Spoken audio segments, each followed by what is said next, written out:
Vamos lá então para o término da exposição bíblica sobre o Evangelho de João. Capítulo 9. João capítulo 9, verso 35. É onde nós nos encontramos hoje nessa exposição sobre o referido Evangelho. João capítulo 9, do verso 35 até o verso 41. Vamos orar? Seria possível você se colocar de pé para o momento de oração, de intercessão?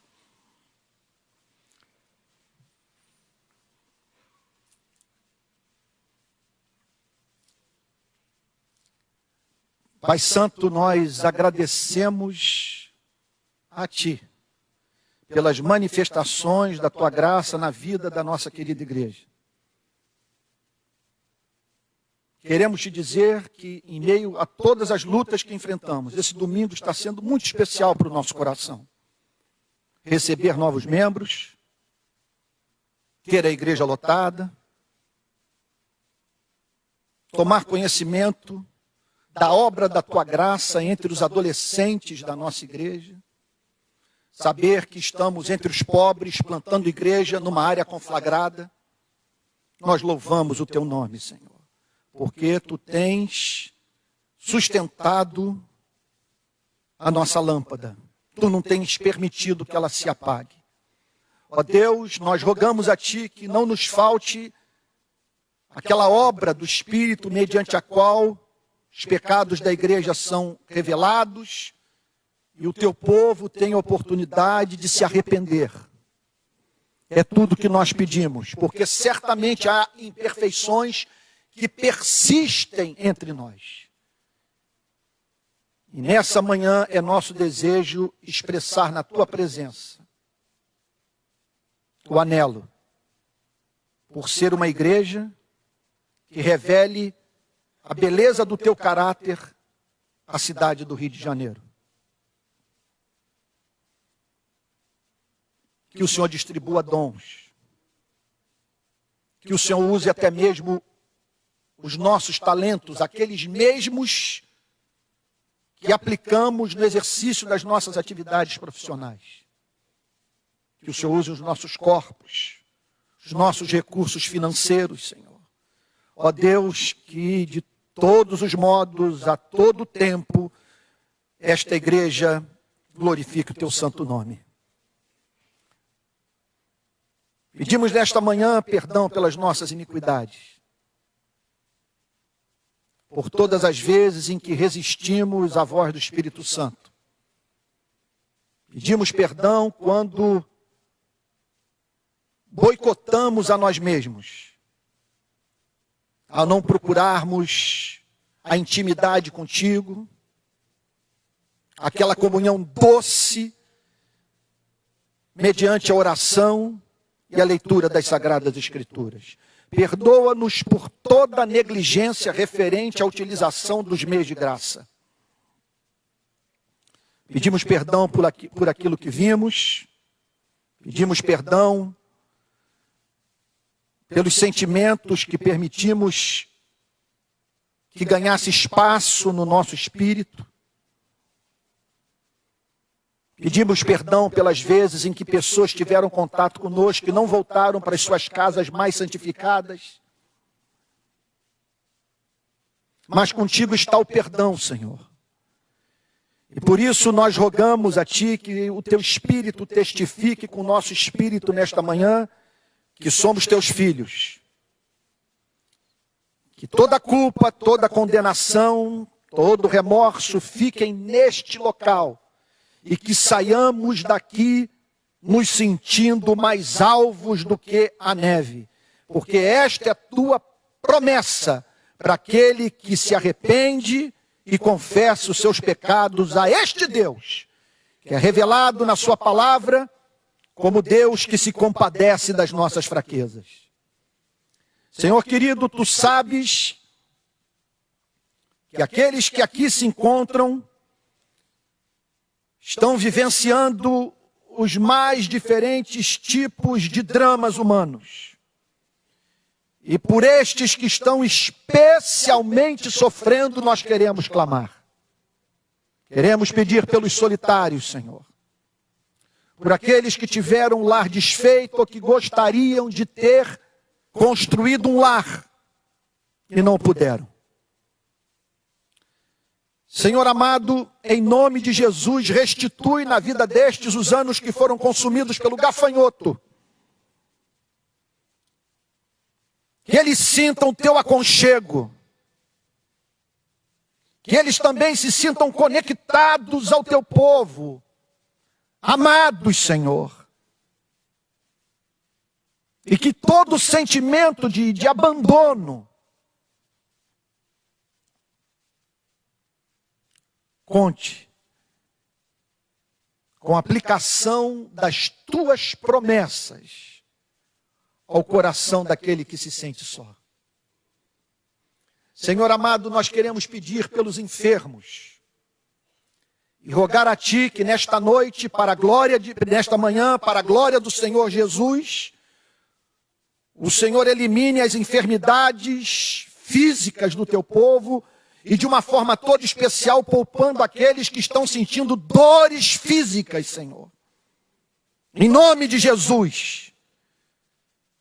Que o espírito de cura esteja entre nós, que o teu anjo esteja tocando na vida deste Senhor que padece e que possamos em breve ouvir testemunhos referentes à manifestação do teu poder curador nestes cultos, Senhor, em nome de Jesus. Porque nós acreditamos num Deus vivo, num Deus real e que há poder de fato no nome de Jesus.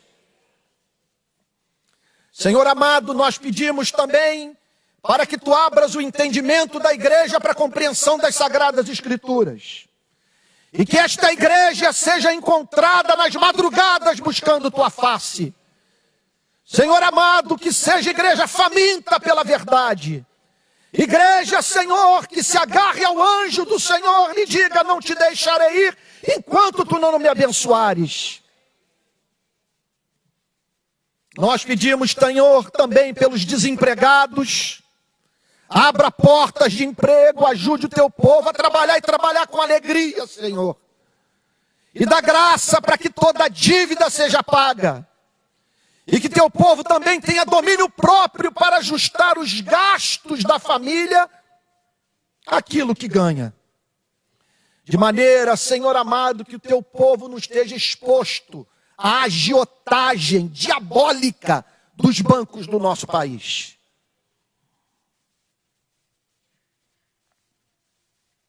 Reconstrói casamentos, Senhor.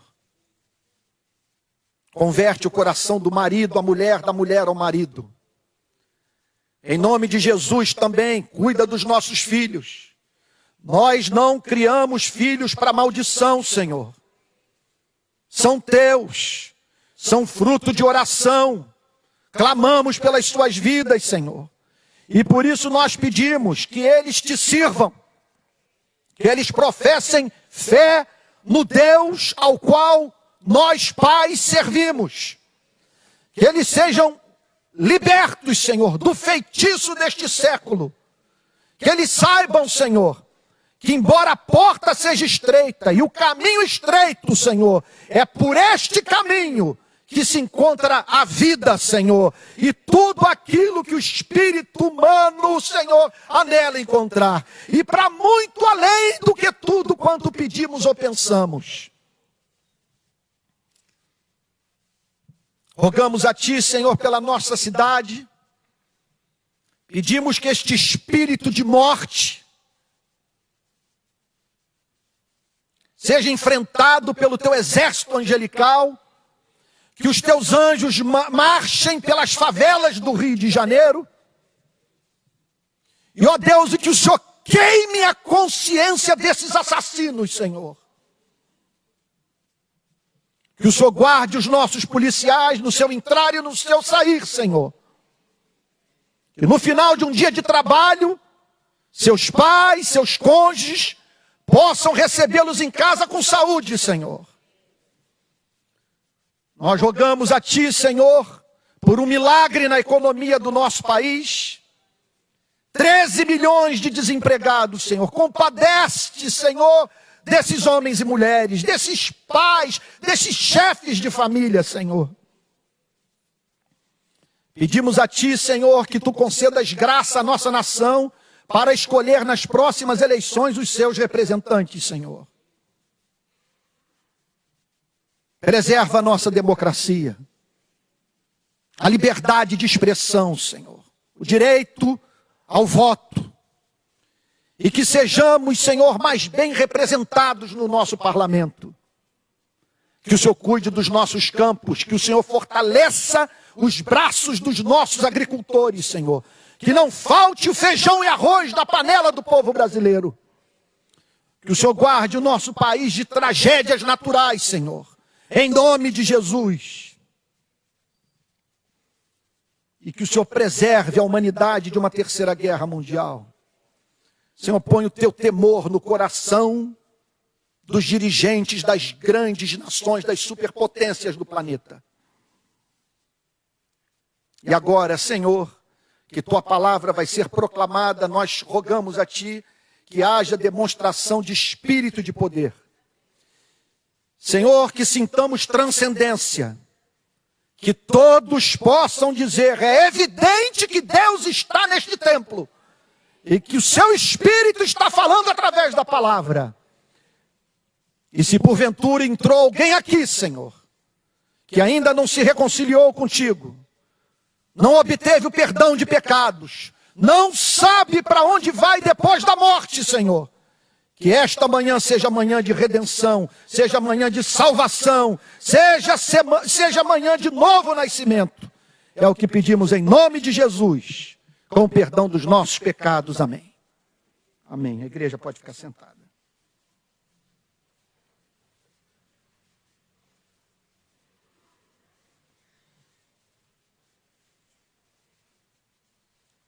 João capítulo 9, versículo 35. Ouvindo Jesus que o tinham expulsado, essa passagem foi muito importante para a consolação dos reformadores, especialmente um homem como Martinho Lutero. No seu comentário sobre o capítulo 9 do Evangelho de João, Calvino traz à memória de todos, Calvino que posterior a Lutero, embora fossem contemporâneos, Calvino era mais novo do que ele. Calvino deve muito a Lutero, porque Lutero foi o grande porta-voz da reforma protestante. O grande papel de Calvino foi sistematizar o pensamento do protestantismo, dando a ele respeitabilidade intelectual, mostrando que os protestantes não estavam inventando uma nova religião. E no seu comentário sobre o capítulo 9 do Evangelho de João, Calvino lembra o sofrimento passado pela primeira geração de protestantes, quando estes foram expulsos pela Igreja Católica, não podendo assim, portanto, participar mais da vida daquelas igrejas. E qual, portanto, é o efeito consolador do verso 35 para a vida de todo aquele que passou pelo mesmo problema? Qual foi o efeito dele? Qual foi a sua mensagem que tanta consolação trouxe para os reformadores e que pode trazer para pessoas que estão aqui entre nós? Eu digo isso porque é lamentável saber que há pessoas que vieram para as nossas igrejas, que saíram até mesmo de comunidades nas quais a palavra de Deus não era pregada e por isso tomaram a decisão de participar da igreja, de uma igreja onde a palavra é proclamada, e essas mesmas pessoas, vivendo a experiência amarga, ou tendo vivido a experiência amarga, de saírem de suas igrejas amaldiçoadas, de pastores basicamente a dizer, romper com esta igreja significa romper com o reino de Deus. Sair desta igreja é sair da igreja verdadeira, é sair do reino de Cristo. Não deixe que essa mentira roube a sua paz.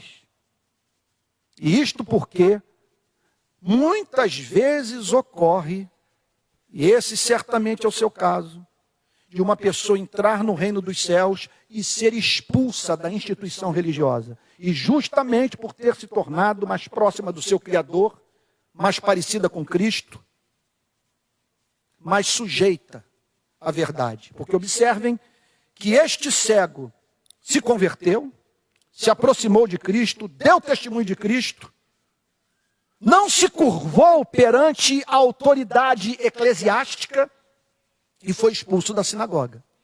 Ouvindo Jesus que o tinham expulsado, então chegou aos ouvidos do Senhor Jesus que aquele pobre, aquele mendigo, que havia sido curado de uma cegueira congênita, tinha passado pela amarga experiência da coerção social de natureza religiosa, que é uma das mais acachapantes que a gente pode conceber. De uma pessoa, portanto, em razão do contato com déspotas, que não pastoreiam o rebanho, mas que tão somente vivem para oprimir aqueles que lhes foram confiados.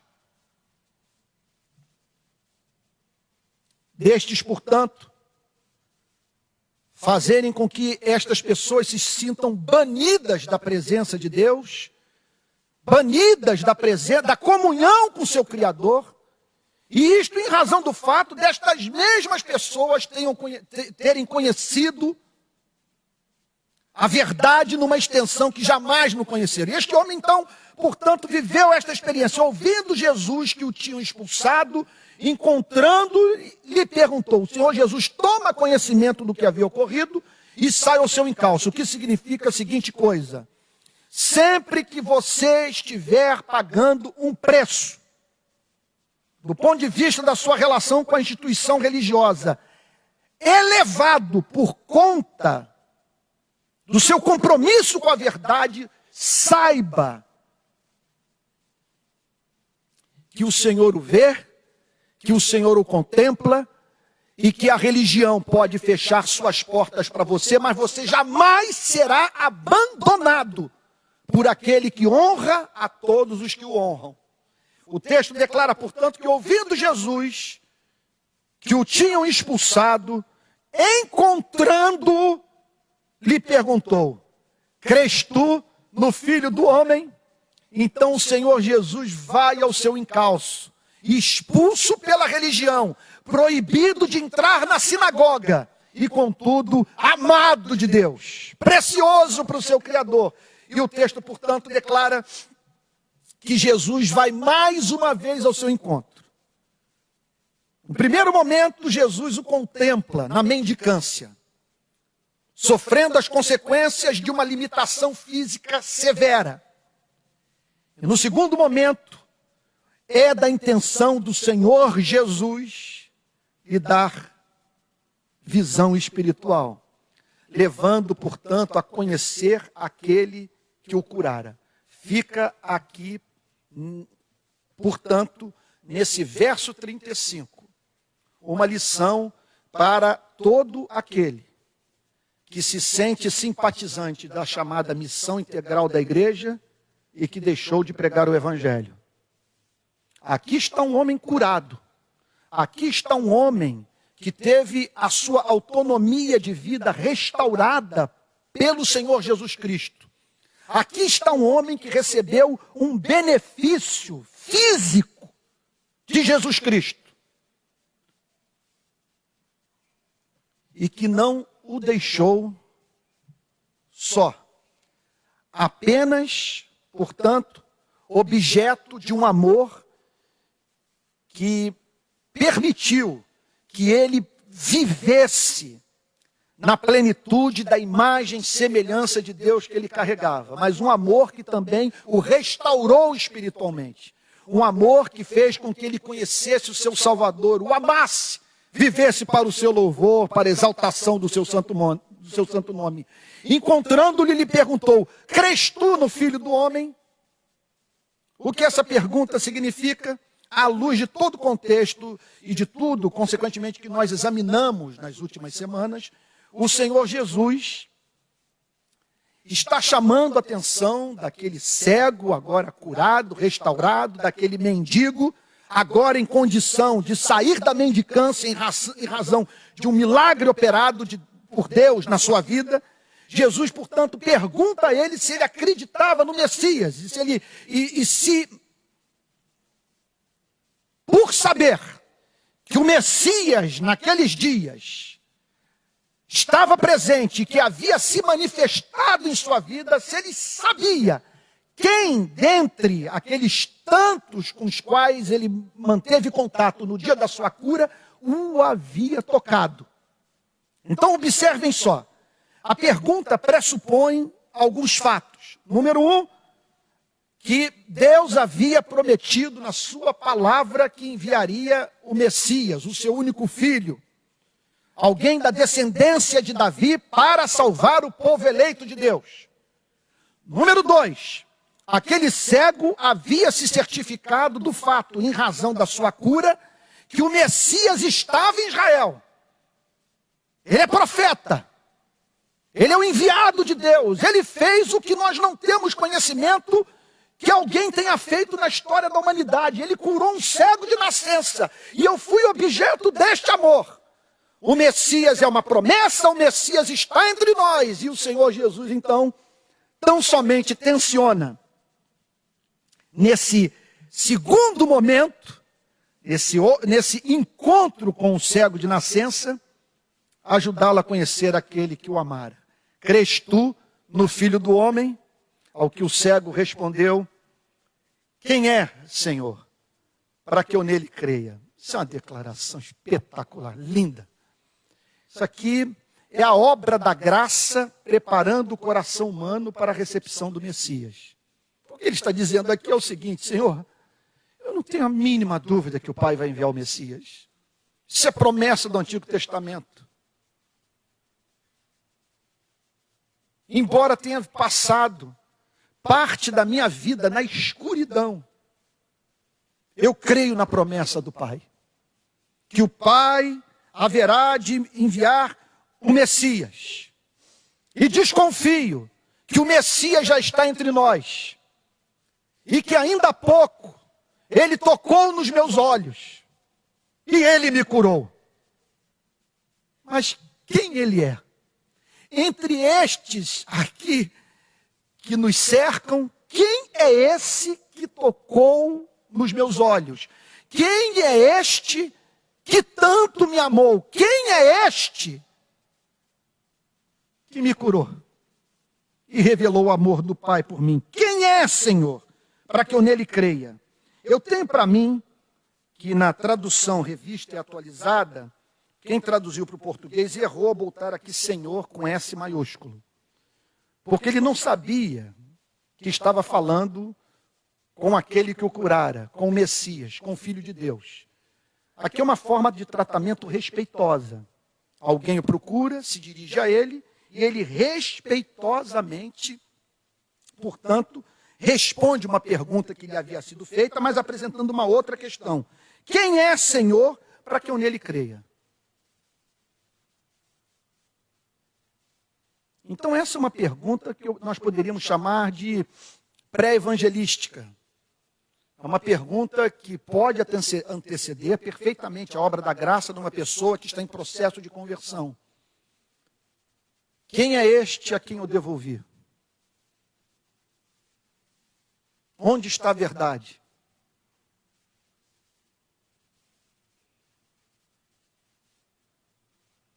Caminho para a morte. Entre os pensadores, filósofos e lideranças religiosas que passaram por este planeta, a quem eu devo ouvir? Eu creio que a verdade existe, que a verdade pode ser conhecida pelo homem. Mas quem é o porta-voz desta notícia? Quem tem algo a apresentar para minha alma que me livre do meu desespero existencial?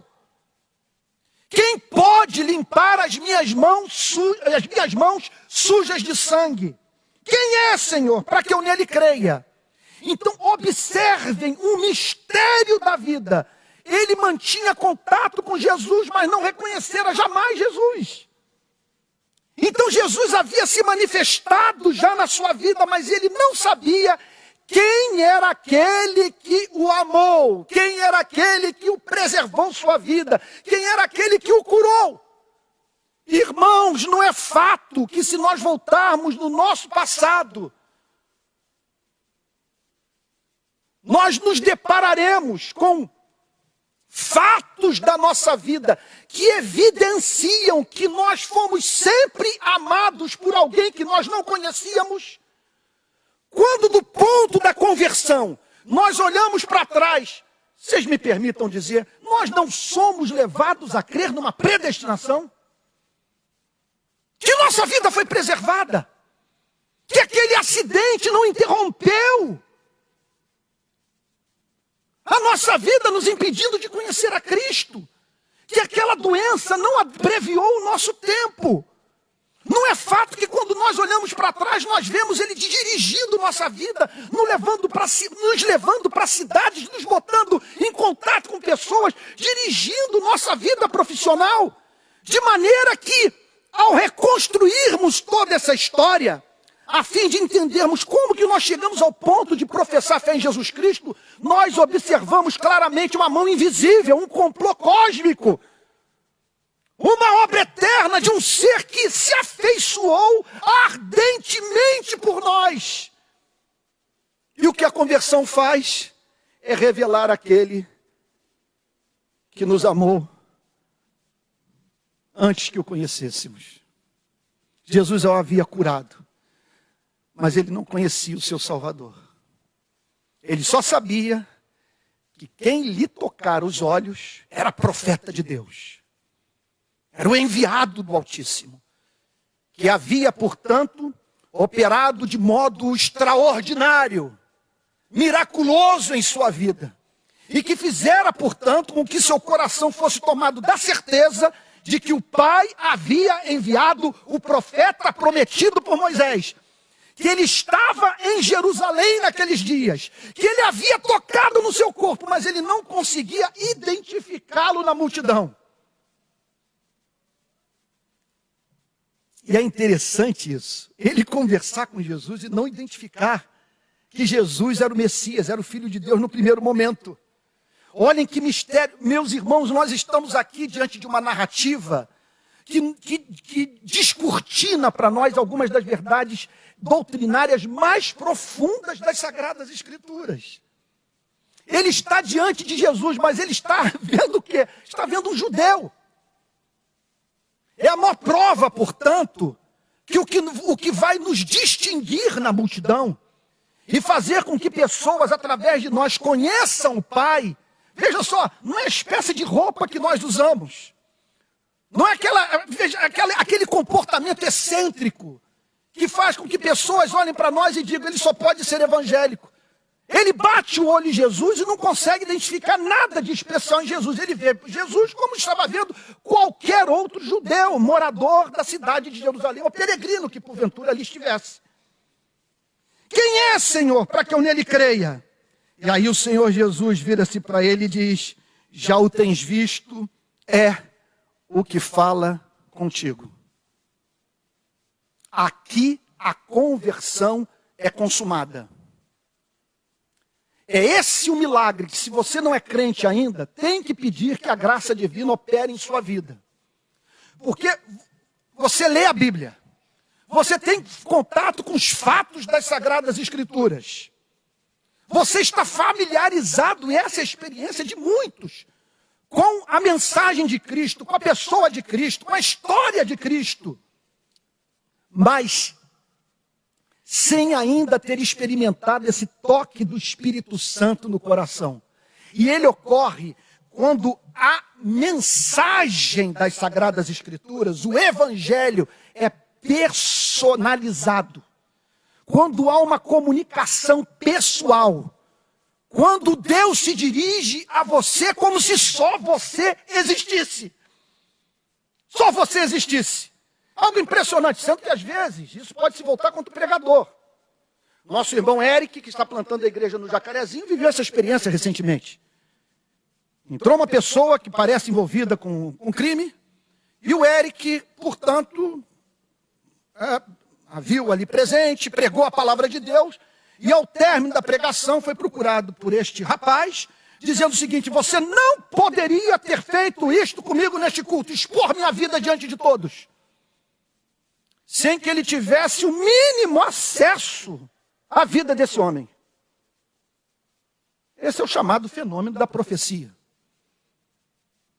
Isso ocorre, eu diria, essa mensagem profética, quando o pregador inconscientemente descreve a vida de uma pessoa de uma tal maneira que ela se sente como se estivesse sozinha no culto e a mensagem fosse só para ela. Por que isso acontece? Porque esse Deus é desesperado de amor por você. Porque acontece que ele usa inconsciente o pregador. O pregador não sabe de nada, não tem a mínima ideia do que está acontecendo, do que se passa na sua vida.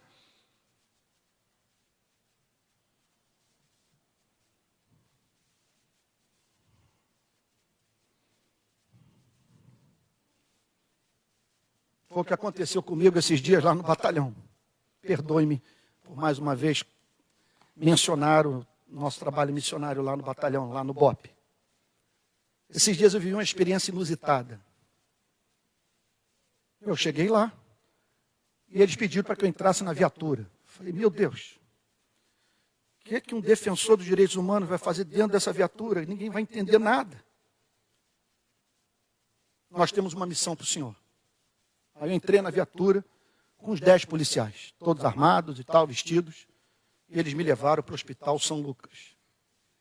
E a missão deles era prestar solidariedade a um colega. Eles têm um princípio que eu acho muito bonito, não deixar ninguém para trás. Muitas vezes nós fazemos o oposto na igreja. A pessoa cai, você abandona. E esse companheiro levou um tiro na perna, desmontou, caiu, e o bandido deu 13 tiros nele. E ele escapou todo furado, estava com uma infecção na perna, mas sobreviveu. E eles queriam que eu pregasse para ele. E foi o que eu fiz. Mas de tão focado nele, eu me esqueci dos que estavam ao redor. O quarto do São Lucas tomado de policial. Eu não me dei conta que eles estavam ali de tamanho foco em levar aquele policial a Cristo e vê-lo se levantar daquela cama. Só que me ocorreu, lá pelas tantas, de contar a história de uma família que eu conheço, cujo filho sofreu um acidente grave. Ele bateu com a cabeça no mergulho numa piscina no fundo e perdeu o movimento dos braços e da perna. E no aconselhamento com sua mãe, eu disse para ela, eu contando isso para o policial, em razão da experiência que você viveu, uma dor que vai acompanhá-la a partir de agora em todos os seus momentos, onde quer que você esteja, você vai se lembrar que tem um filho em cadeira de rodas. Filho que nasceu saudável, que você amava, que você ama, você gostaria de estar no lugar dele. Mas essa lembrança acompanhará nos seus momentos mais prazerosos de vida.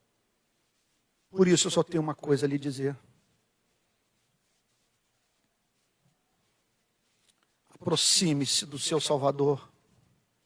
Busque a mais íntima comunhão com Deus. Porque a condição humana, desde que você use o cérebro, move a qualquer de um de nós nessa direção. Porque o cenário é totalmente,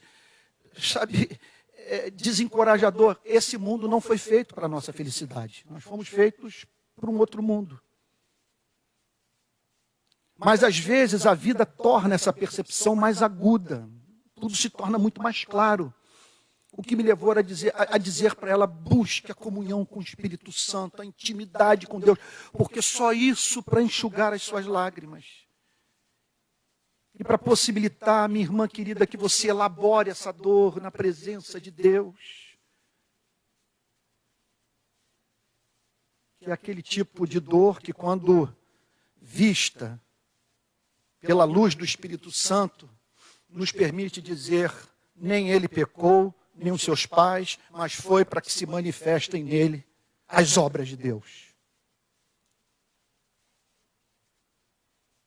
Termina então aquele momento de aconselhamento, de oração, de pregação,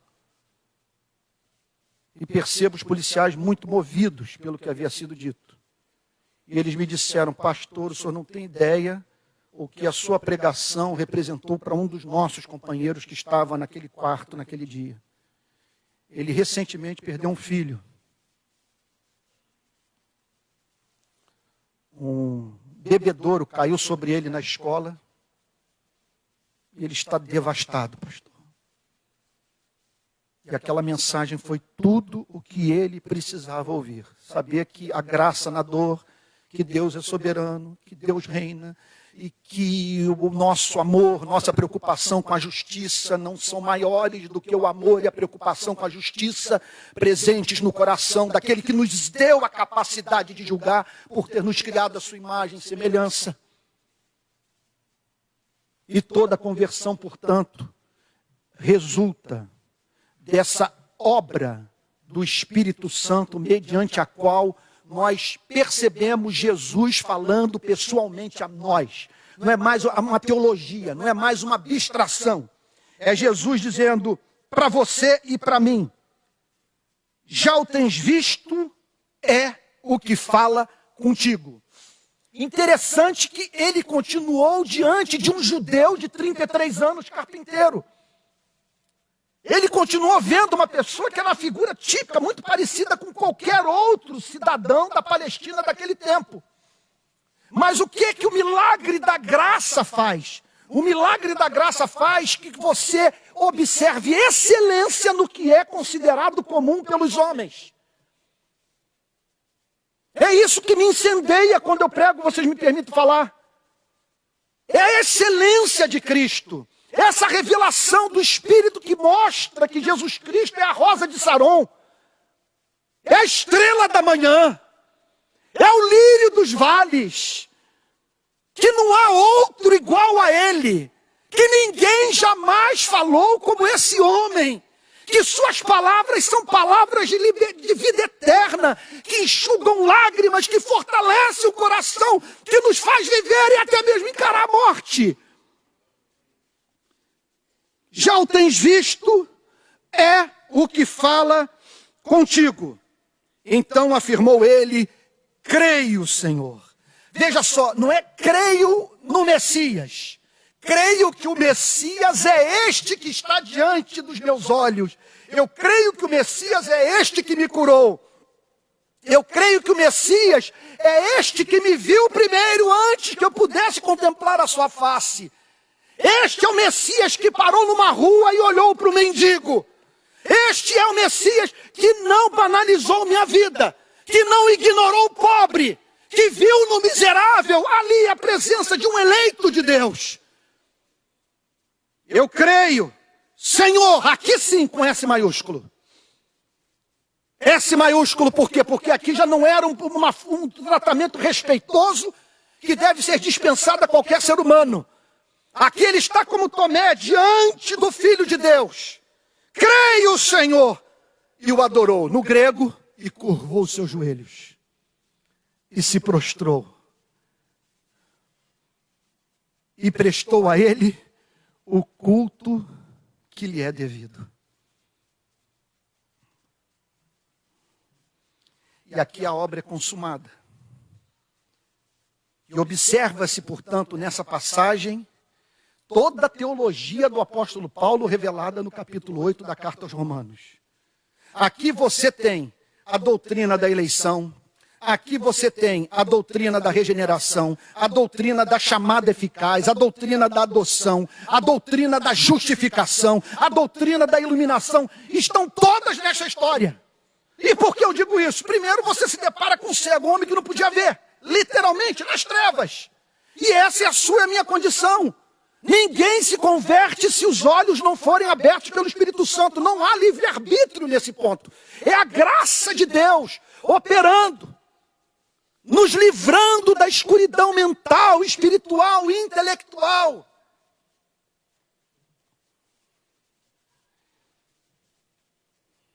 E revelando Jesus Cristo. E nos chamando eficazmente.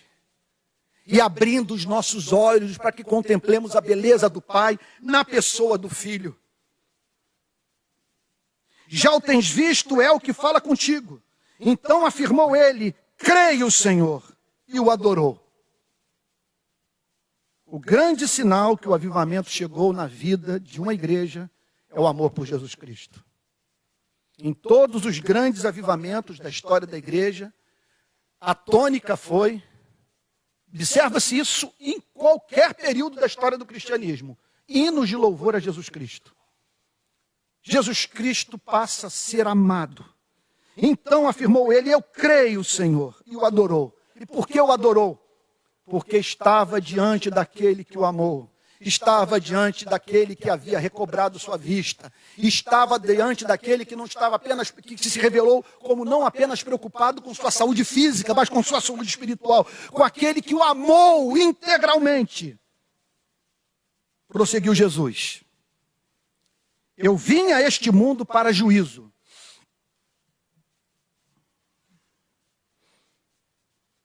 No grego, para fazer uma separação. Para atestar a salvação de algumas pessoas. Para dar vista a algumas pessoas. Para perdoar os pecados dos que se arrependeram e creram. E ao fazer isso, como consequência lógica e natural, estabelecer a perdição dos que preferiram continuar nas trevas. Eu vim a este mundo para juízo. Então observem que é uma desonestidade intelectual, teológica, profundas. Uma pessoa usar Jesus Cristo como instrumento de promoção de uma ideologia política qualquer. O texto está dizendo que ele veio a este mundo para juízo. Esta foi a sua missão. A fim de que os que não veem, vejam. Então, aqui está a missão de Jesus Cristo. Aqui está a sua obsessão. Aqui está a sua paixão. Aqui nós nos deparamos com a revelação do que o move. O que move Jesus Cristo é o desejo de permitir que seres humanos saibam de onde vieram. Qual é o sentido da sua vida? Para onde vão? Quem é Deus? Como se reconciliarem com Deus? Como não temerem mais o inferno, a lei, sua própria consciência, o inferno, o diabo? Jesus veio para abrir os olhos dos homens. Eu vim a este mundo para juízo, a fim de que os que não veem, vejam. Essa é a sua missão, dar vista aos seres humanos. Permitir com que os seres humanos passem, portanto, a perceber a excelência do que é excelente. Tornando-se, portanto, em condição de discernir ou de separar o vil daquilo que é precioso.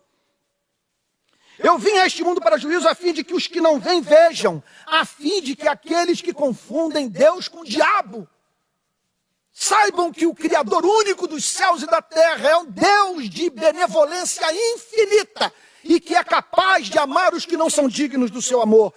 Isso é ver Deus como Jesus Cristo vê, sem confundi-lo com o diabo.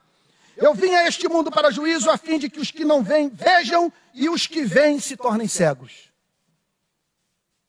Não há mínima dúvida que ele está usando de ironia. Não há mínima dúvida. Os comentários bíblicos são praticamente unânimes. Calvino interpreta essa passagem desta forma que eu estou interpretando. William Hendrickson, D.A. Carson e tantos outros.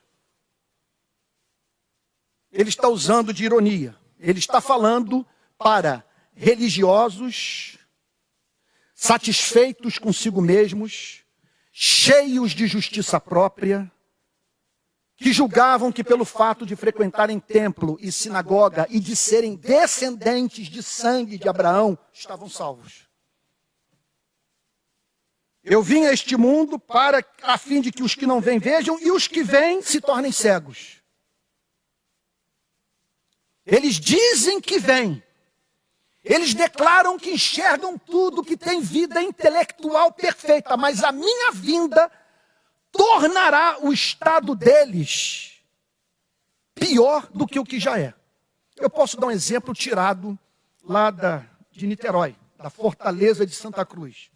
Ponto turístico lá da gloriosa cidade, que eu aconselho todos vocês conhecerem. É uma das vistas mais lindas do Rio de Janeiro.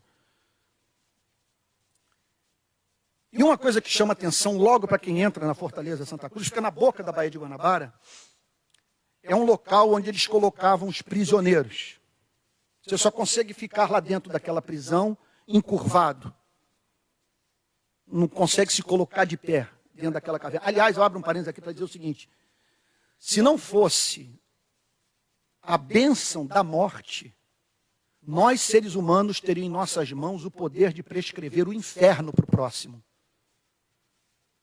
Porque é a morte que nos liberta dos tiranos. Nenhum ser humano pode nos prescrever condenação eterna. Por quê? Por causa dessa bênção chamada morte. Se não fosse a morte, nós teríamos até hoje pessoas debaixo da terra clamando por libertação sem serem ouvidas. Num mundo como esse, Deus não pode permitir que seres humanos tenham tamanho poder. Mas criaram um inferno temporal lá na Fortaleza Santa Cruz, de maneira que os presos eram colocados lá dentro. Mas de que maneira? Eles ficavam, portanto, agachados e em absoluta escuridão. É uma prisão cujas paredes são a própria rocha daquela montanha ali na boca da Baía de Guanabara. Mas como se não bastasse todo esse sofrimento, do isolamento, da solidão, da escuridão, o que eles faziam com o detento? Eles esperavam o sol ficar bem forte, sol a pino, aquela fortaleza com as paredes brancas, e subitamente abriam a porta da cela e botavam o sujeito do lado de fora. O que o guia conta é que houve vários casos de detentos que ficaram cegos, em razão do contato súbito com a luminosidade daquele local. Não há mínima dúvida que a vinda de Jesus operou o mesmo efeito. Porque ele revelou para os judeus do seu tempo, e consequentemente revela para a humanidade, algo tão diferente em termos de religião. Em todas as religiões, os homens trabalham duro para comprar o amor de Deus. No Evangelho, é Deus quem trabalha para que os que não trabalharam sejam salvos. Onde você vai encontrar um negócio como esse? Um perdão eterno, um perdão que não exige a prática de bizarrices ou a inviabilização da vida humana para que este impressione a divindade. Não me canso de dizer que em todas as religiões o homem traz uma oferta para o Criador para comprar o seu favor. No cristianismo, Deus é o ofertante. Traz o corpo do seu filho ensanguentado, o oferecendo como propiciação pelos nossos pecados. E isso torna a condição espiritual de um número incontável de pessoas muito pior do que já era.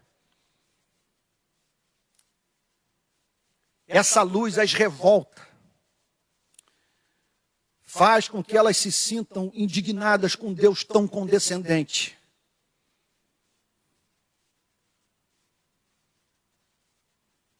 Faz com que elas se revoltem com Deus que diz que se nós não nos arrependermos dos nossos pecados, se nós não percebermos a nossa falência moral, jamais entraremos no reino dos céus, porque o reino dos céus é o local das crianças e dos pequeninos.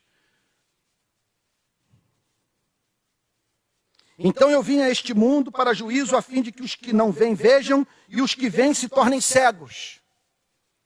Então, gente que tinha contato com a Bíblia, com o Antigo Testamento, se tornaria pior do que já era em razão do contato com Cristo. Deixa eu abrir um parênteses aqui. Quando Jonathan Edwards é expulso da sua igreja, século XVIII, nos Estados Unidos, a igreja passou a não gostar dos seus sermões. Por dois motivos. Ele condenava não cristãos participarem da ceia e ele estava chamando os jovens da igreja para o arrependimento, dizendo: vocês não estão vivendo uma vida cristã, e os pais se revoltaram com isso. Então a igreja se reuniu em assembleia e de 230 votantes, cerca de 10 votaram em Jonathan Edwards pela sua permanência. E os demais pediram para que ele saísse. Quando ele tem que sair, ele decide levar para o púlpito da igreja um dos seus sermões mais famosos, o sermão de despedida.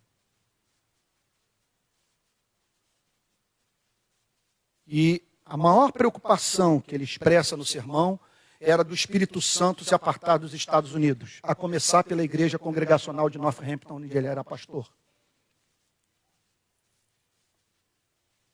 Ele diz as seguintes coisas, as grandes preocupações. Número 1, ele diz: eu sou pastor de uma igreja contenciosa. Vocês brigam por tudo. Eram proprietários de terra, colonos, agricultores.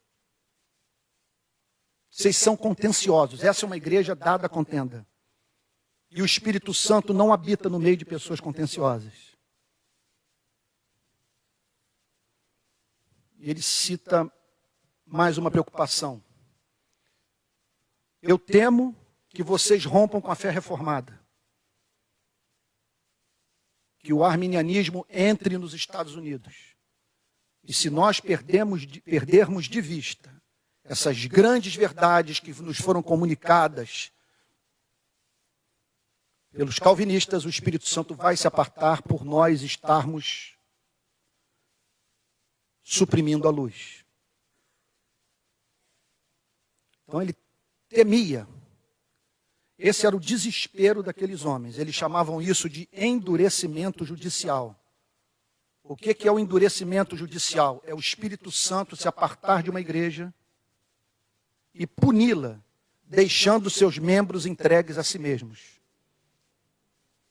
E o que caracteriza esse estado? Você fica feliz, se sente muito seguro de si mesmo, da sua condição espiritual, apesar de não ler a Bíblia. Você não tem vida de oração. Você não vive em santidade. Não há diferença nenhuma entre a sua família e a família dos demais condôminos do prédio onde você mora. Você não é luz, você não é sal e, contudo, nada disso perturba. Por quê? Você está absolutamente certo do amor de Deus por você e um amor, portanto, que o permite a ser mal, porque Deus é bom. O que Jesus está dizendo é que aquela geração estava passando por esse endurecimento judicial. Eles ficariam mais cegos. E por que ficariam mais cegos? Porque eles estavam dizendo para Cristo: nós enxergamos. Nós temos Moisés. Nós temos o Antigo Testamento. Embora não tivessem o Evangelho. Não tivessem Jesus Cristo. Vejam a parte final do diálogo. É de fazer todos caírem de joelhos. Alguns dentre os fariseus. Quem são os fariseus? Preste atenção, gente. Por favor, se vocês puderem humildemente olhar aqui para o púlpito. Igrejas costumam ser destruídas, divididas, arruinadas pela instrumentalidade de dizimistas, frequentadores de vigília, abstêmios, homens e mulheres de vida casta.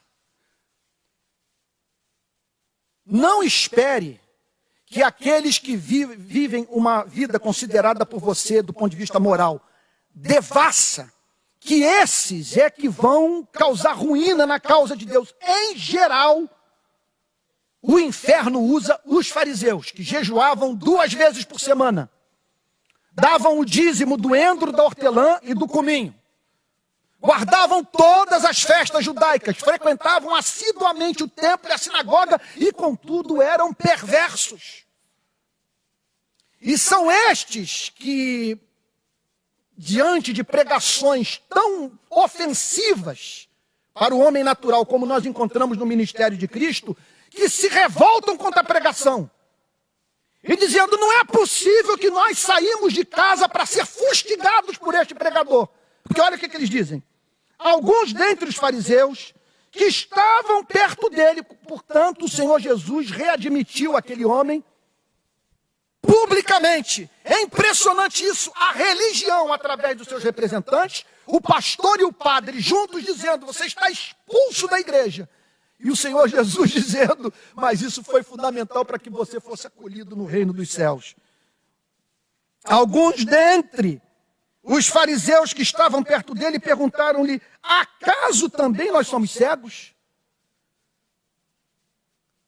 Quer dizer, acaso você está mandando mensagem para a gente? Ao falar para ele, você na verdade está se dirigindo a nós? Por que você insiste neste ponto? Olhe para todo o nosso sacrifício, passagens inteiras do Antigo Testamento decoradas, todos os nossos filhos circuncidados. Não fazemos outra coisa na vida que não seja participar dos cultos na sinagoga e apresentar os nossos sacrifícios no templo. Você está dizendo que nós precisamos de conversão? Você está dizendo que nós precisamos de arrependimento? Você está dizendo que nós não estamos lendo corretamente a Bíblia? Você está dizendo que Moisés não foi suficiente para iluminar a nossa vida espiritual? Não há ninguém mais difícil de ser convertido, humanamente falando, do que o religioso hipócrita certo da sua salvação. O diálogo é praticamente impossível. Para toda passagem bíblica que você apresentar a ele, ele vai apresentar um contraponto para justificar o seu pecado. São terríveis. Foram os que mataram Jesus Cristo. Alguns dentre os fariseus que estavam perto dele perguntaram-lhe, acaso também nós somos cegos? Resposta final de Jesus, e aqui nós acabamos com o capítulo 9. Respondeu-lhe Jesus. É incrível, olha a cena. O segredo da leitura da Bíblia é você entrar na máquina do templo e ir lá, está em Jerusalém, sentir o sal, sentir o vento batendo na sua pele, a poeira entrando pelos seus dedos.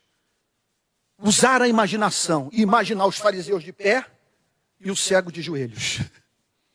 O cego de joelhos adorando e os fariseus dizendo, esta mensagem é ofensiva a nós. Não conte com os nossos dízimos. É o que muitos dizem.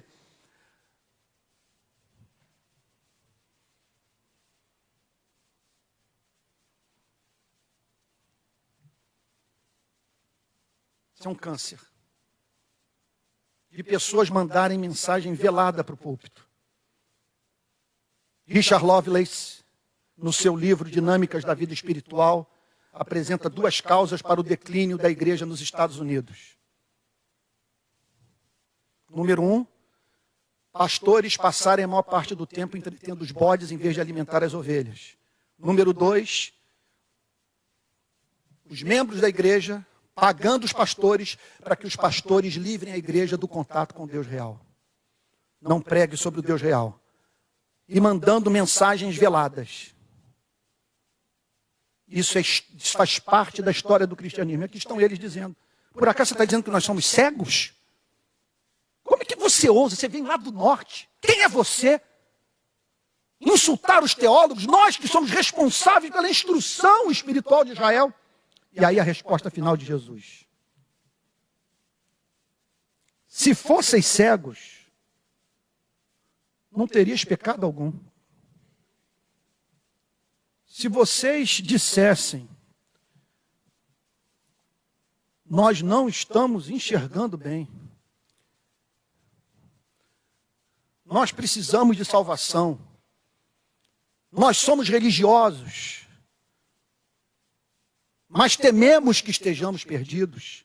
Se vocês fossem humildes a ponto de reconhecerem que precisam de iluminação espiritual, se vocês fossem cegos, vocês não teriam pecado nenhum. Agora, por que agora dizeis? Nós vemos, subsiste. Em algumas traduções, permanece o vosso pecado. Tenho para mim que é a maior descrição do Novo Testamento sobre o pecado contra o Espírito Santo. Aqui todas as dúvidas são eliminadas. O que é pecar contra o Espírito Santo? É resistir ao Evangelho. Não é na dor, numa crise qualquer, o carro bateu, uma alergia, uma doença crônica, e você dizer, Senhor, como tu podes fazer isso com teu servo? Eu amo o Senhor. Não é isso? Se fosse assim, todos estavam perdidos. O pecado contra o Espírito Santo é você resistir ao Evangelho. É isso que Jesus está dizendo. O pecado de vocês permanece para sempre. Veja só, não é um pecado qualquer. É o pecado. Qual é o pecado? De rejeitar a salvação. De rejeitar Jesus Cristo. De rejeitar a mão estendida de Deus, dizendo, eu quero perdoá-lo gratuitamente. Se vocês se considerassem cegos, vocês não seriam culpados de estarem fechando seus corações para a verdade. Vocês não seriam acusados de serem orgulhosos, empedernidos, soberbos, autossuficientes. Se fossem cegos, vocês não teriam pecado nenhum. Mas porque agora dizeis, nós vemos, o pecado de vocês permanece. Ou seja, vocês jamais serão perdoados. Por quê? Porque jamais procurarão perdão. E aqui nós encerramos o exame desse capítulo extraordinário, que tanto nos fala sobre o amor de Deus por você e por mim. Pois todos estávamos cegos, mas porque Ele nos amou primeiro, porque Ele nos viu na sarjeta, sem esperança, Ele se compadeceu de você e de mim. Estendeu a mão, apresentou o seu estranho caminho de cura para a nossa enfermidade espiritual, o que nos habilitou a dizer, eu era cego e agora vejo. Que Deus o abençoe em nome de Jesus e que o Espírito Santo lhe conceda o coração desse cego. Quem é, Senhor? Se é pecador eu não sei, só sei que eu era cego e agora vejo. Que Deus o permita cair diante de Cristo, contemplar a excelência de Cristo e o adorar. E se a palavra dele o fustigar, você dizer, Senhor, estou absolutamente certo que de forma mais dura que tu fales comigo,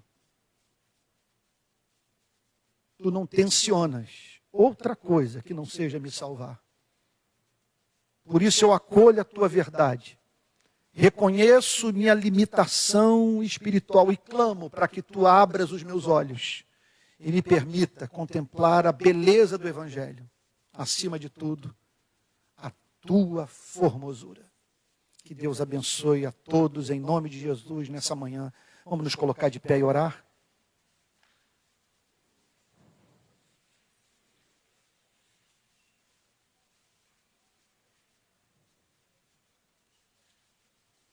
Pai Santo, abra os olhos do nosso coração. Dá-nos graça, Senhor.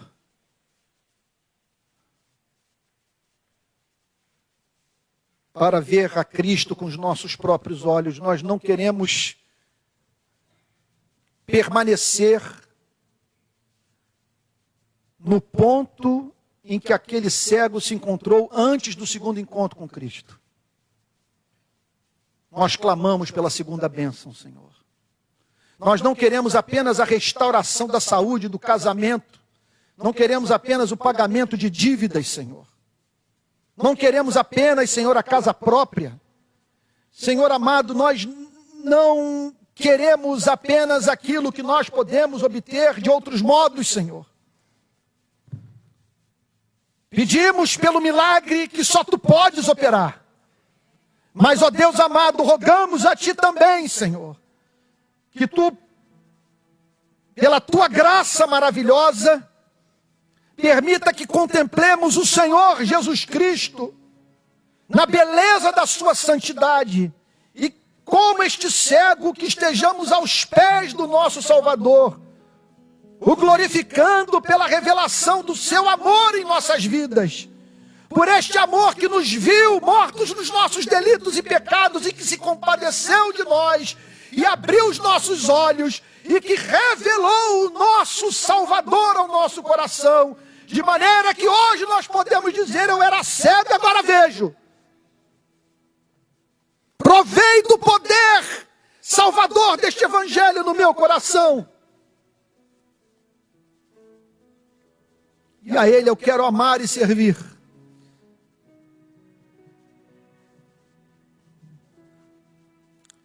Faz assim no nosso meio, Senhor, ainda que nos transformemos em pedras de tropeço para a instituição religiosa, ainda que a sinagoga queira nos expulsar, ainda que sejamos objeto da coerção social religiosa mais severa, nós rogamos a Ti, Senhor, em nome de Jesus, que amemos mais a glória de Deus do que a glória dos homens. Em nome de Jesus, Senhor.